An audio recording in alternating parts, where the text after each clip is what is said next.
Fáil Treoracha, welcome back. Follow me, Miss Gaeilge. Let's learn Irish. Level A1 Topic a Cahar an Teach agus Lóistín. Level A1 Topic 4 The House and Accommodation. Level A1 Topic a Cahar Rannóg Treoracha. Ag díreach isteach bheithig Labhairt. So level A1 Topic 4 Section 10 Directions focusing on speaking.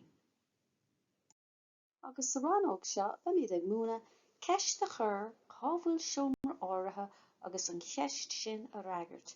In this section we'll be teaching how to ask where a certain room is and answering that question. Treoracha. Directions. Cábhfuil tú a chónaí. Cábhfuil tú a chónaí. An diggin tú é sin. Do you understand that? Cábhfuil tú a chónaí. Where are you living? Cábhfuil, where? Cábhfuil an leithreas. Cábhfuil an leithreas. Where is the bathroom? Cábhfuil an leithreas. Cábhfuil an leithreas leidithil. Cábhfuil an leithreas leidithil. Where is the bathroom, please? Finish. Chur seomraí na háiseanna eile in áid leithreas sa cheist agus chur an cheist orm. So put seomraí, rooms, or háiseanna eile, other facilities, in the place of leithreas in the question and ask me the question. Mar hampla, cábhfuil an leithreas? Cábhfuil an seomra leapa? Cábhfuil an seomra leapa? Cábhfuil an chiistin? Cábhfuil an chiistin? Cábhfuil an seomra bia? Cábhfuil an seomra bia? Inis, chur sos ar an fiseán agus den cúpla ceann de tain. Pause the video and do a few yourself. Remember, cábhfuil an leithreas, an seomra leapa, an chiistin, an seomra bia. Treoracha lean. Directions continued. So cábhfuil an leithreas. Where is the bathroom?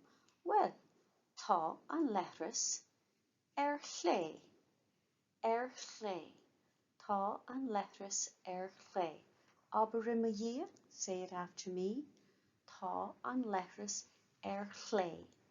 The bathroom is on the left. Chlé. Tá an leithreas díreach aig. Tá an leithreas díreach aig. The bathroom is straight ahead. Repeat after me. Tá an leithreas díreach aig. Tá an leithreas díreach aig. The bathroom is straight ahead. Díreach aig. Díreach aig. Tá an leithreas yes. The bathroom is to the right. Tá an leithreas yes. Aber rimimh yes. Yes. Tá an leithreas yes. Uair eile, one more time. Cábhfuil an seomra leapa. Where is the bedroom? Tá sé chlé. Tá sé chlé. Repeat after me. Tá sé chlé. Inis, tá sé díreach aig. Díreach aig. Tá sé díreach aig. Tá sé yes. Tá sé yes. Repeat after me. Tá sé yes. Yes. And now it's your turn. Cábhfuil an seomra bia?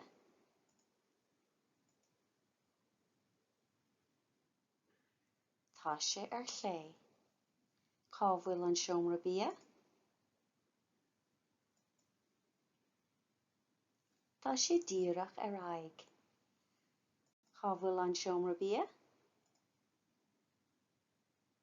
Tá sé yes. And what if you wanted to say it was the first door on the right, or the second door on the left, or the third door on the right? Well, an cead, an cead. Repeat after me, an cead. Tá sé an chéad doras chlé. It is the first door on the left. Tá sé an chéad doras chlé. An chéad. Agus an dara, and the second, an dara, an dara. An dara doras ché. An dara doras chlé.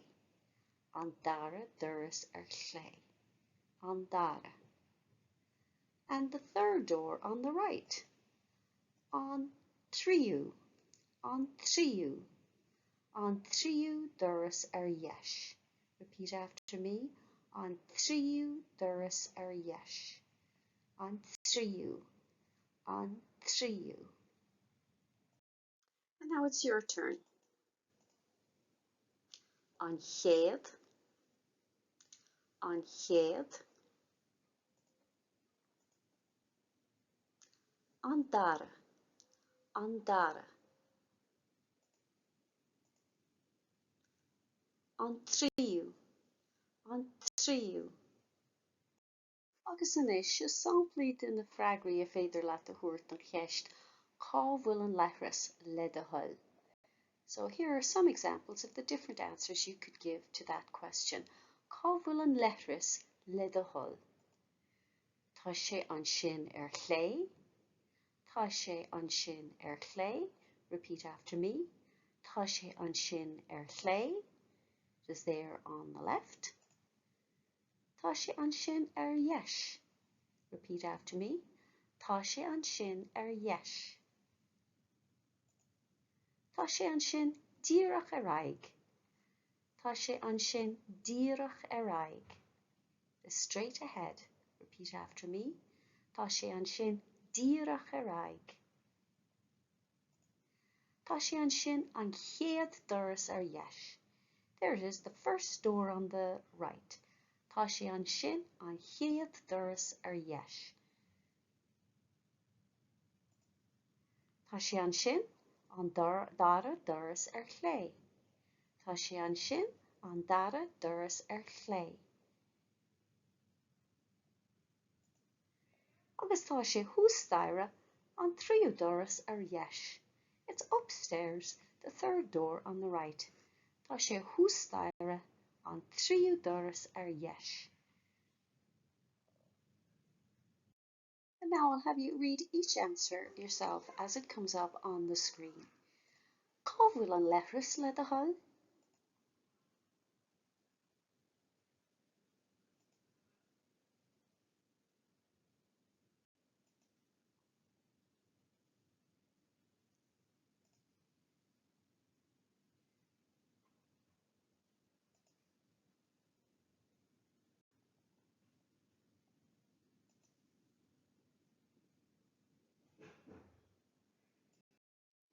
Ag an billóg, cá bhfuil na seomraí uait don gníomhaíocht seo.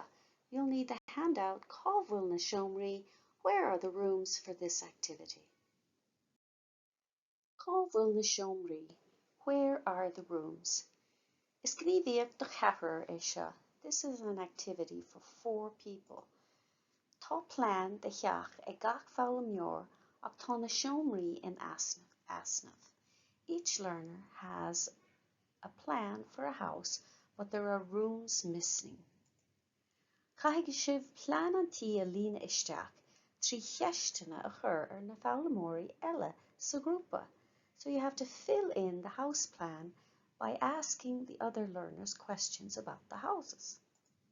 Mar hampla, cá bhfuil an leithreas? For example, where is the bathroom? Tuairg na fálamóirí freagraí ar nós an dara doras yesh. So the other learners will give an answer, for example, the second door on the right. Muna bhfuil daoine eile leat, is féidir leat na ceistena a chuma, agus an sin féach ar na billóg eile, agus freagar na ceistena tú féin. So if you don't have anyone else, you can write out the questions and then look at the other handouts and answer the questions yourself. So you'll be both asking the questions and then answering the questions based on the diagrams in front of you. Cobhfuil na seomraí freagraí, Shahid na freagraí, here are the answers. Cobhfuil an leithreas. Cobhfuil an chéad seomra lapa, where's the first bedroom? Cobhfuil an dara seomra lapa, where's the second bedroom? Cobhfuil an tríú seomra lapa. Cobhfuil an seomra bia. Cobhfuil an chiistin. Cobhfuil an seomra site. Agus Shahi an clan. Conas a Rivat, how did you get along? Revan Cartagut, were you correct? Agus sin é deireadh de Rannóg de, ceist a chur, cobhfuil seomra áirithe agus an ceist sin a Raggart. And that's the end of section 10, asking where a certain room is and answering that question. Lecture notes and worksheets to accompany the course are available, along with audio files and links to Quizlet flashcards and study tools. Original files are available to download at Theastas Eorpach na Gaeilge's website, or edited versions can be found at simplyjacinta.com. Direct links will be in the description box below. Míle buíochas de Theastas Eorpach na Gaeilge as cead a thabhairt dom úsáid a bhaint as na háiseanna closamhairc atá le fáil ar a sliomh. So many thanks to Theastas Eorpach na Gaeilge for permission to use the learning resources on their website. Tá súlagam gur bhain sibh tanavas. I hope you enjoyed this lesson. Like and subscribe if you got some value out of it.